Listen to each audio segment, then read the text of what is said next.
आपने कभी सोचा है कि अगर हमारे पितृ दोबारा जन्म ले चुके हो तो क्या श्राद्ध करना जरूरी है? अगर उन्हें मुक्ति मिल गई हो तो, या फिर वो भूत या प्रेत योनि में अटके हो तो? आज मैं आपके सामने इन्हीं बड़े बड़े सवालों का धर्म ग्रंथों के आधार पर रहस्यों का डिकोड करने आया हूँ, और आप देखेंगे श्राद्ध के पीछे जो सत्य है वो कितना गहरा है और जीवन बदलने वाला है। आई होप कि आपने मेरा पिछला वीडियो जरूर देखा होगा जिसमें मैंने श्राद्ध के दिनों के महत्व को समझाया था, और अगर आपने वो वीडियो मिस कर दिया है तो उसका लिंक डिस्क्रिप्शन में दिया हुआ है, वहां से जाकर जरूर देखिए।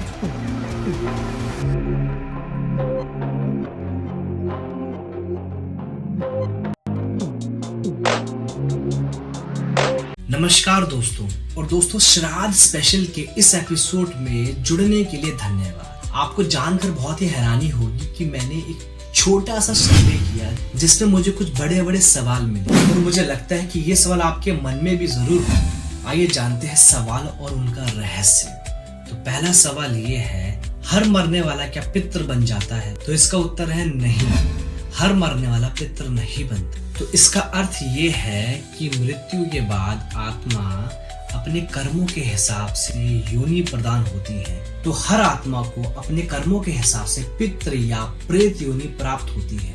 इसी से जुड़ा हुआ एक सवाल ले लेते हैं, अगर हमारे पितृ प्रेत या भूत योनि में अटक गए हो तो श्राद्ध का क्या असर होगा? प्रेत योनि में अटकी हुई आत्मा को सबसे ज्यादा अपेक्षा श्राद्ध और तर्पणा से होती है। श्राद्ध उनके लिए एक सेतु का काम करता है जो उनके दुखों को कम करता है और उन्हें अगले जन्म और उन्हें ऊंचे लोक की ओर ले जाता है। अगला सवाल ये है कि अगर पितृ का नया जन्म हो गया हो तो श्राद्ध का क्या फायदा? इस सवाल के साथ लोग ये सोचते हैं कि फिर तो श्राद्ध बेकार है, लेकिन सच्चाई ये है कि पितृ ऋण कभी जन्म के साथ खत्म ही नहीं होता। श्राद्ध का पुण्य पूरे कुल में बहता है। जिस प्रकार नदी का पानी सबको शीतलता देता है, उसी प्रकार श्राद्ध का पुण्य पूरे कुल को फायदा देता है। और जिस आत्मा के लिए श्राद्ध किया जा रहा है उस आत्मा को नए जन्म में भी सुख और शांति प्राप्त होती है।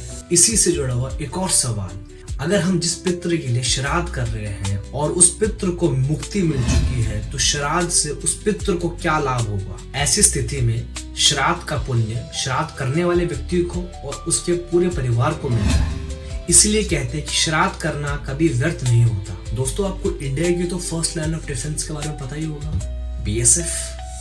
तो आपको भी पता है कि आपकी फर्स्ट लाइन ऑफ डिफेंस क्या है, और आपको पता है हमारे शास्त्र क्या कहते हैं कि पितृ ही हमारी पहली रक्षा रेखा होती है, मतलब फर्स्ट लाइन ऑफ डिफेंस। अब जानते हैं कि रक्षा किससे करते हैं वो। दोस्तों, जब भी हमारे ऊपर कोई जादू टोना करता है या कोई नेगेटिविटी करता है या जब भी हमारे ऊपर कोई बुरी ऊर्जा आती है तो सबसे पहले हमारे पितृ हमें उनसे बचाते हैं। उनके बिना देवताओं का आशीर्वाद भी अधूरा होता है।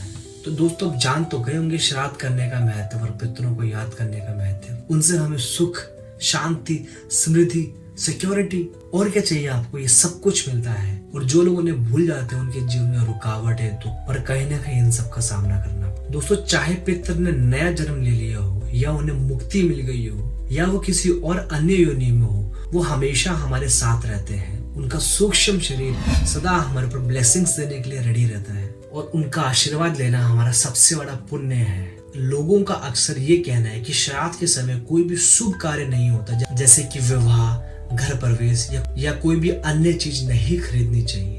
आइए हम इसका अर्थ अपने शास्त्रों से डिकोड करने का प्रयास करते हैं। तो हमें ये पता चलता है कि श्राद्ध काल में हमारी ऊर्जा और हमारी मानसिक स्थिति पितरों को याद करने में लगी रहनी चाहिए, ना कि उत्सव और किसी नए कार्य में। इस समय हमारे घर की ऊर्जा पितृ सूक्ष्म ऊर्जा के साथ जुड़ी होती है, इसलिए नए कार्यों को थोड़ा विलंबित किया जाता है। इससे ये पता चलता है कि श्राद्ध कभी भी अशुभ या अपशगुन नहीं होते हैं। इस समय को माना गया कि हमारा पूरा ध्यान हमारे पूर्वजों में होना चाहिए। और आपने देखा होगा कि श्राद्ध के बाद नवरात्रि शुरू हो जाते हैं, जहाँ पर सारे शुभ कार्य होते हैं। इसको ऐसे समझेंगे कि श्राद्ध और नवरात्रि एक ही जीवन के दो पहलू हैं। पहले हम पितरों का ऋण चुकाते हैं और उसके बाद माँ दुर्गा का आशीर्वाद प्राप्त करके नई शुरुआत करते हैं। अगर ये ज्ञान आपको इन्फॉर्मेटिव लगा होगा तो वीडियो को लाइक करें और अपने दोस्तों के साथ शेयर करें, और चैनल को सब्सक्राइब करना ना भूलें।